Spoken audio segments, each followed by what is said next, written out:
Okay. Saksham, thank you for your answer.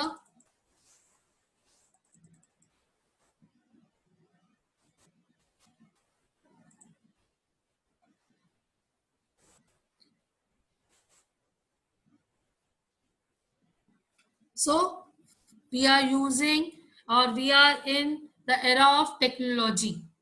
So technology where everything has pros and cons. We are using technology, तो उसका side effect क्या है हमारे पास? Cyber crime, then copying, cyber law and e-management. E-management we have studied in class 12th. Oh, sorry, class 10th. Remember part B. Point is ethical issues. These days, we can easily say our society is information society and our era is information era. As we all know, information is the mean of acquired knowledge, or we can say exchange of information or data. So some ethical issues related while we are transferring data or while we are exchanging our information, then intellectual property rights, plagiarism, then digital property rights. What are these? First, intellectual property rights. The right of owner of information to decide how much information is to be exchanged, shared, or distributed. Also, it gives the owner a right to decide the price of doing exchanging, sharing, or distributing. What does it mean? It means मेरी एक site है, मैं अपनी site से कितनी information share करना चाह रही हूँ. I am the owner and I will decide ki how much information should be public or not. If someone attack my private information, that is an issue related to intellectual property rights. That means that site, that information is mine. जो हम आजकल use कर लेते हैं, क्या करा, आपकी site देखी, बहुत अच्छा लगा, हमने सेम एज इट इज आपकी साइट बना ली और दूसरे नाम से लॉन्च कर दी. It's not possible. अभी हम इसको डिस्कस करेंगे कि क्या करना है. Then sorry, the ethical issue involved with it that information must not be exchanged without the consent of its owner. The intellectual property right must be protected for it. क्या protect करना चाहिए? Right protect करने हैं तो क्या करना? Encourage individual and business to create new software. New software बनाना है, एज वेल एज ये नहीं कि आप किसी को कॉपी कर ले. Then ensure new ideas and technology are widely distributed. Promotes investment in the national economy. क्या कहना चाह रहे हैं? एनीवन?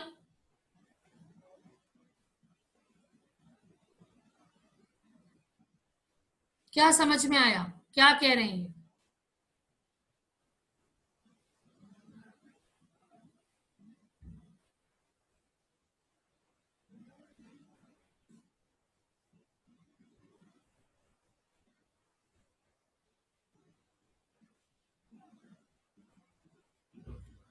किसी को कुछ समझ में आया? क्या कह रहे हैं?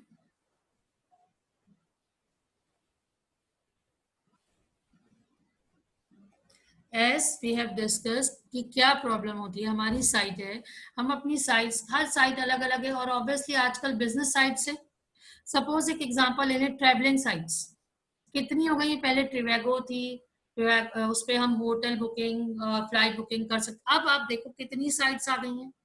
आप एक बार सर्च करो कि आपको यहाँ जाना है, उसमें बुकिंग्स आ जाती है. And suppose by mistake, suppose आपने कोई इंफॉर्मेशन शेयर कर दी या अपना नंबर शेयर कर दिया कि आप इंटरेस्टेड हैं, तो आप उस दिन फोन कॉल्स पे फोन कॉल्स ही अटेंड करते रहेंगे या आपको लिंक्स पे लिंक्स आते रहेंगे. सेम सॉफ्टवेयर, वही मैंने आपको कल एक एग्जांपल दिया कि उस सॉफ्टवेयर पे आपका एडिशनल और क्रिएटिव आइडिया क्या है. अब मैंने अगर एक साइट बनाई, एक नया आइडिया लिया, उसमें कुछ इंफॉर्मेशन दे दी, वो इंफॉर्मेशन मैंने पब्लिक कर दी.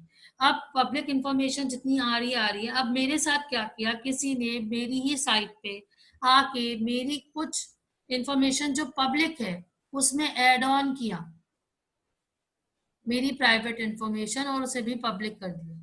आपने देखा होगा हमेशा नीचे लिखा होता है, चाहे कोई भी साइट हो या कुछ, कॉपीराइट। कॉपीराइट मींस जिसको भी नाम दिया है वो कॉपीराइट, वो उसका ओनर होता है।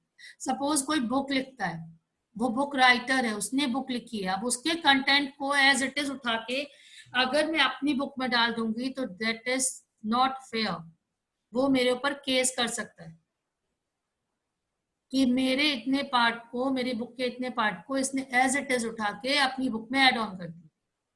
That is the base of copyright. अब मैं कॉपीराइट का कंटेंट यही एंड कर रही हूँ।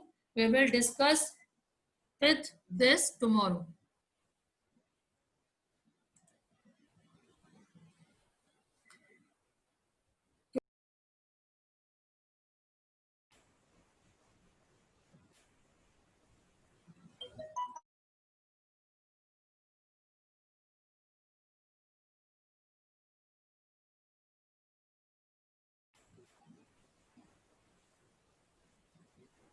Okay, class 11th. Yesterday we have discussed about intellectual property right and plagiarism. That means stealing something. Stealing means कि suppose I have some data. This is का मैंने आपको एक example दिया था कि suppose I have written a book and someone has copied all the content. Similarly, same content copy कर दिया with new name. That is plagiarism. Can someone tell phishing हमने पढ़ा था? फिशिंग पढ़ा है ना हमने, तो what is the difference between fishing and plagiarism? Slightly सा डिफरेंस आता है। What is the difference between plagiarism and fishing? Ma'am plagiarism में हम एकदम सेम कंटेंट कॉपी कर लेते हैं, लेकिन फिशिंग में हम थोड़ा सा उसे चेंज कर देते हैं। फिशिंग वी कैन से कि हम फिशिंग क्या कर रहे होते हैं, फिश मतलब फिशिंग वैसे देखा है ना, हम कांटा लगाते हैं और फिश पकड़ लेते हैं। फिशिंग का तो बेसिक कॉन्सेप्ट ही वही है कि we impostor the original site with the slide change. And plagiarism हम पूरा कंटेंट कॉपी कर लेते हैं। वेरी गुड निशान, ये एक बहुत ही इंपॉर्टेंट क्वेश्चन है, पूछा जा सकता है वाइवा के लिए भी एज वेल एज आपके एग्जामिनेशन में। It's not about 11th, our target is 12th। हम पूरा टारगेट वहीं के लेके चलेंगे। जो भी हम पढ़ रहे हैं इसमें डिफरेंसेस बहुत ज्यादा पूछने के चांसेस होते हैं। देन यूजिंग फिशिंग में हम अपने नाम से पब्लिश नहीं करते, पर हम प्लेगरिज्म में अपने नाम से पब्लिश कर देते हैं। फिशिंग में तो पब्लिशिंग होती ही नहीं है बेटा, पूरी साइट को ही हम कॉपी करते हैं ना, तो उसमें भी आप कॉपीराइट लिखते हो, लेकिन हम क्रॉस चेक ही नहीं कर पाते। इतना स्लाइड चेंज होता है कि हमें क्या पता, फेसबुक में जहां कॉपीराइट लिखा है वो एज इट इज लिख के एक स्लाइड चेंज कर देते हैं। अब हम फेसबुक खोलते हैं या हम कोई भी इंस्टा खोलते हैं या हम स्नैपचैट खोल रहे हैं या हम अपनी कोई गेमिंग साइट खोलते हैं, तो वी नेवर सी ना कि इसमें कॉपीराइट किस कंपनी का लिखा हुआ है। और सेम उसका एज इट इज कॉपी किया तो हमें क्या पता कि ऊपर से निशांत का नाम हटा के हमने सक्षम लिख दिया, हमें क्या पता, वो चीज होगी। और आप सही कह रहे हो, प्लेगरिज्म में हम अपने नाम से ही कॉपी, अपने नाम से ही नया कंटेंट पेस्ट करते हैं। मैम हाँ मैम, फिशिंग में हम लोग डिलिबरेटली चेंज लाते हैं जो हाँ हमने जी, कॉपी किए, जो हाँ जी, हाँ। फिशिंग में हमारा मोटिव होता है कि जो भी कस्टमर है उसे हम रॉन्ग साइड पे लेके जाएं, वो गलत डायरेक्शन में आए, अपना इंटेंशनली हमने करा है। तो plagiarism is also an intentionally ना, कि मुझे एक बुक लिखनी है, मैंने अपनी बुक का टॉपिक लिया, सपोज किसी म्यूजिक पे लिखना है, म्यूजिक पे हमने सारी बुक इंटरनेट पे सर्च की, सर्च करने के बाद क्या किया, मुझे एक कंटेंट अच्छा लगा, मैंने उसे as it is without making any change लिख दिया। तो दिस इज प्लेगरिज्म, कि मैंने एज इट इज कॉपी करके अपने नाम से कर दिया। ये सब मूवीज में या म्यूजिक कॉम्पोजिशंस जो होते हैं, जो हम सुनते रहते हैं, ये इस फिल्म की रीमेक है, रीमेक के लिए भी they have to take permission, कि हम परमिशन लेते हैं कि हम बना सकते हैं। अगर आप नहीं लेंगे तो जो ओरिजिनल मूवी जिसने बनाई है वो आपके ऊपर केस कर सकता है। एक फिर उसके जब ये कॉपीज ज्यादा होने लगी थी ना, तो अब कुछ लॉ आ गया कि आई थिंक 10 to 8 years के बाद आप उसको रीमेक कर सकते हो, किसी फिल्म को या किसी सॉन्ग को। बट क्या होता है मोस्टली हमारी जो फिल्म इंडस्ट्री है, म्यूजिक इंडस्ट्रीज में क्या करते हैं, मूवी को रीमेक करते हैं ना, हॉलीवुड मूवी को रीमेक करा, वो प्लेगरिज्म तब है जब हम परमिशन नहीं लेंगे, और एज इट इज उसको हम पूरा स्क्रिप्ट वाइज बना दिया। Any of the following act would be termed as plagiarism. Using some author's work without giving credit to the author. जैसे हम थैंक्स करते हैं तो क्या करते हैं, रेफरेंस लिखते हैं लास्ट में, रेफरेंस दीज साइट्स, साइट का रेफरेंस लिया, बुक का रेफरेंस लिया, दैट मीन्स कि we are giving credit to these sites ना। और सपोज हम नहीं दें और एज इट इज उसको कॉपी कर दें। अभी मैं आप लोगों से कहूं कि आपने अपनी कोई साइट बनाओ, अपनी कोई साइट बनाओ जो एक प्रोजेक्ट है आपके पास कि आपको प्रोजेक्ट में आपको एक साइट बनानी है अपनी, जिसमें आप कोई भी अपना प्रोडक्ट दिखाओगे, उसका मार्केटिंग, उसका सेलिंग दिखानी है। आप क्या करोगे, आप इंटरनेट पे सर्च करोगे। सपोज आपको कुछ अच्छा क्लिक किया और आपने एज इट इज कॉपी कर लिया instead of using your own idea.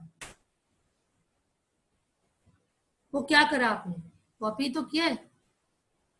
Exam में भी कॉपी करते हैं हम, कई लोग, ये नहीं कह सकते सब, बट जब हम कॉपी करते हैं या आप भी नोट्स बनाते हैं, चलो बिल्कुल डेली लाइफ में नोट्स बनाया, अच्छा रिद्धि तुम्हारे नोट्स अच्छे हैं, लाओ दे दो, एज इट इज हम कॉपी कर लेते और क्रेडिट भी नहीं देते और अपने नाम से हम सबमिट कर देते हैं। Then using someone else's work in incorrect form that intended originally by author and created, obviously. Then modifying or lifting someone production such as music composition etc. without attributing it to the creator of the work. वही जो अभी मैंने आपसे discuss किए वही points है। Giving incorrect or incorrect source of information means हमने बोला तो लेकिन कि इससे कॉपी किया है बट वो करेक्ट नहीं था, हमने ओरिजिनल जो क्रेडिट देना था वो नहीं दिया। Then failure of giving credit और acknowledging the contribution of others, same points different ways में लिखे गए, ठीक है। देन कैसे हमें रोकना है, how we can stop this, क्या करना है, अनदर पर्सन्स आइडिया, ओपिनियन और थ्योरी, क्या करना है, we must give credit whenever we use someone ideas, someone opinions और समवन थ्योरी।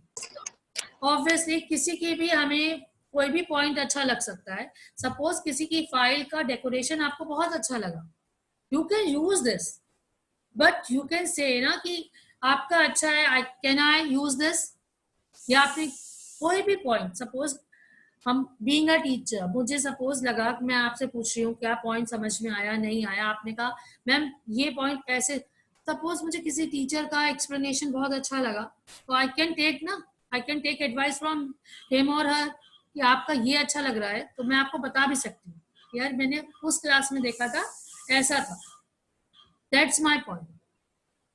छोटी सी चीज भी अगर आप कॉपी कर रहे हो, किसी की ले रहे हो, कोई आइडिया हो, कोई चीज हो, सपोज एक छोटी सी पेन पेंसिल भी है, अगर आप उसको क्रेडिट नहीं दे सकते हो वो प्लेगरिज्म है। और इंटरनेट पे ये बहुत आसान होता है बिकॉज सम थोड़ा से अमाउंट पे आपकी साइट रजिस्टर हो जाती है, आप उस साइट पे कंटेंट लेके किसी भी कहीं से भी कंटेंट लेके कॉपी कर सकते। Then quotation of another person, actual spoken और रिटन वर्ड्स, किसी ने कोटेशन लिखी है, किसी ने कोई कार्ड डिजाइन करके ऑनलाइन दिया, आपने उसे अपने नेम से प्रिंट कर दिया। Then is plagiarism offense according to you, is it offense और नॉट? Yes. Yes, Yes, ma'am. it is an offense. It is a part of, we can say, a cyber cell. The cyber cell is divided into cyber crime, cyber offense, or cyber harassment. It has been divided into cells. किस category में आप use करना चाहते हैं? So if plagiarism involve copying not only ideas but also substantial portion of copyrighted work without attribution, without permission, it would amount to both copyright, then it is an offense. मेरी चीज मेरी site आपने use कर ली same मुझसे permission लिए बिना, it is an offence. And third part, digital property rights या digital assets. Assets क्या होते हैं बेटा? Lavanya, assets means Ma'am, something through which money comes. Not we don't have to spend money on it. anyone else? 80%, 85% right. सक्षम बोलो बेटा. Ma'am, I think assets are resources which are beneficial for us. Okay. Anyone else? Assets are the things that in which we invest and return and expect that we'll get good return out of it. I have my mobile phone. I have my mobile. ये मेरा asset है. Yes. मेरा laptop मेरा asset है.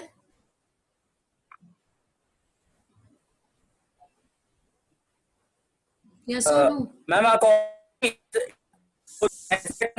liability. Lavanya, आवाज नहीं clear आ रही बेटा. Ma'am, according to me, it is both a asset and a liability. Something owned by a person. Very good शिवेन. बहुत शॉर्ट फॉर्म में लिखा हुआ है. मैं हाँ, मेरा सिर्फ एसेट का मतलब था कि इस वर्ड का मीनिंग क्या होता है. इट्स नॉट कि हम अकाउंटिंग टर्म में बोल रहे हैं या डिजिटल टर्म में या कहीं भी कुछ बोल रहे हैं. ठीक है, तो जो मेरे पास है वो मेरा एसेट है. ठीक है, फिजिकल एसेट्स में मेरे पास ये आ गया. देन डिजिटल प्रॉपर्टी राइट्स और डिजिटल एफर्ट्स. डिजिटल मीडियम को यूज करके जो एसेट्स बनाया वो मेरा एसेट्स है. और डिजिटल एसेट्स क्या हो सकते हैं?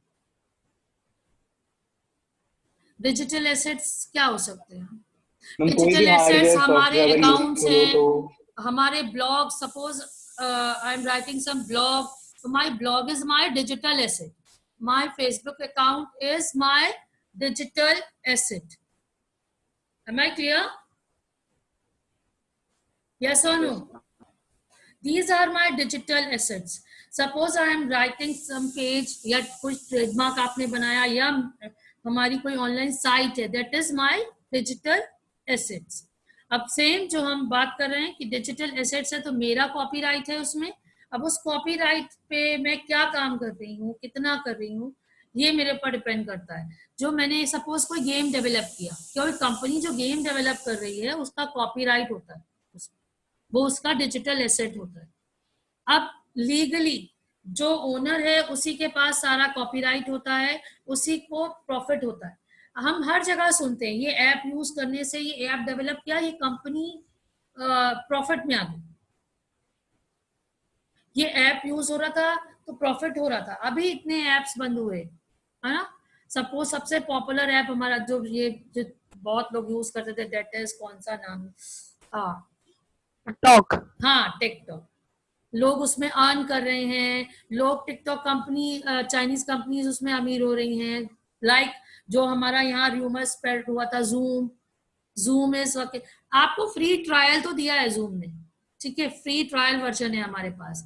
बट इनका क्या होता है? इनका होता है कि इस डोमेन इस सर्वर पे है, जितनी बार क्लिक हो रहा है, जितनी बार यूज हो रहा है, उनको पे किया जा रहा है. उनको यूट्यूब पे भी जो वीडियोस होते हैं, सम वीडियोस क्या होते हैं, वो पेड होते हैं.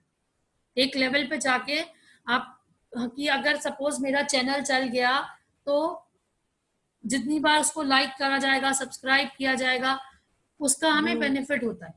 अगर हमने उसको बिजनेस चैनल बनाया है तो, अगर हम उसको अपना पर्सनल चैनल या एक सपोज एजुकेशनल चैनल बना रहे हैं तो it's not that much earning नहीं होती इसमें. ये तो सिर्फ फेमस होने के लिए. बट बिजनेस चैनल पे या बिजनेस पे वर्क कर रहे हैं, आपका हमने एक गेम बनाया, गेम की ऐप इंटरनेट पे डाल दी, आप वो गेम डाउनलोड कर लेते हो, फ्री ऑफ कॉस्ट डाउनलोड होता है, आप उसको खेल रहे हो, जितने लोग उसे डाउनलोड कर रहे हैं, नंबर ऑफ डाउनलोड, और जितने लोग उसको रिव्यू देते हैं, रेटिंग करते हैं, that rating, that download numbers will decide the popularity and success of that app, और according to that earning होती है. Am I clear? Digital assets पे हमेशा हम अर्न करते हैं.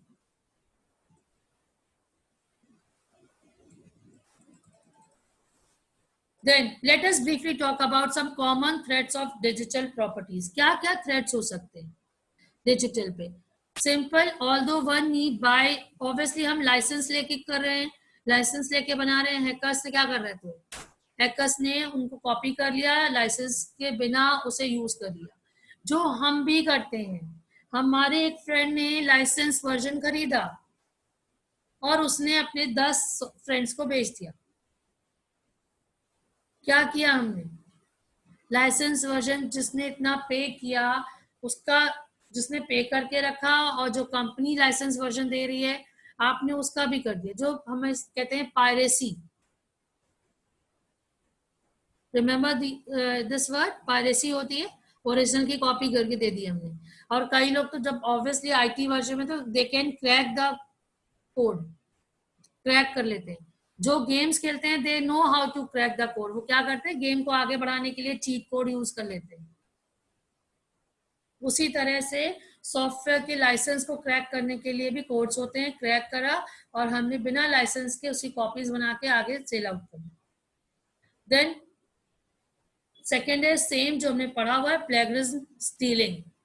स्टील कर लिया हमने, कोड स्टील कर लिया. इसीलिए कहा जाता है जब हम सॉफ्टवेयर बनाते हैं, जो मैंने आपको बहुत पहले बताया था, सॉफ्टवेयर बनाते हैं that is my permission. Admin head है और माय परमिशन कि मैं किसको कितना परमिशन दूं अपने कोड के लिए. Am I clear? Then protection के लिए सोल्यूशन क्या होता है? These are some solutions. Anti tamper solutions use करने पड़ेंगे हमें. एंटी टेम्पर सॉल्यूशंस के लिए क्या होता है कि आपको पता है, आप कई सॉफ्टवेयर सब आजकल ऐसे आते हैं, आप you can't take the screenshot. कितने लोगों को ये चीज पता है? Yes, ma'am. Yes, ma'am. अब हमें, अब we can't take screenshot for software. वो कह देते हैं because of security reason no screenshot is allowed. Why? आप स्क्रीनशॉट लोगे, उसकी एज इट इज कॉपी बना सकते हो. बना सकते हो कि नहीं बना सकते हो? कॉपी बनेगा, प्लेगरिज्म हो रहा है. कॉपी बना के आप फिशिंग कर सकते हो. तो हम उसके एंटी टेम्पर सॉल्यूशंस ढूंढे हुए.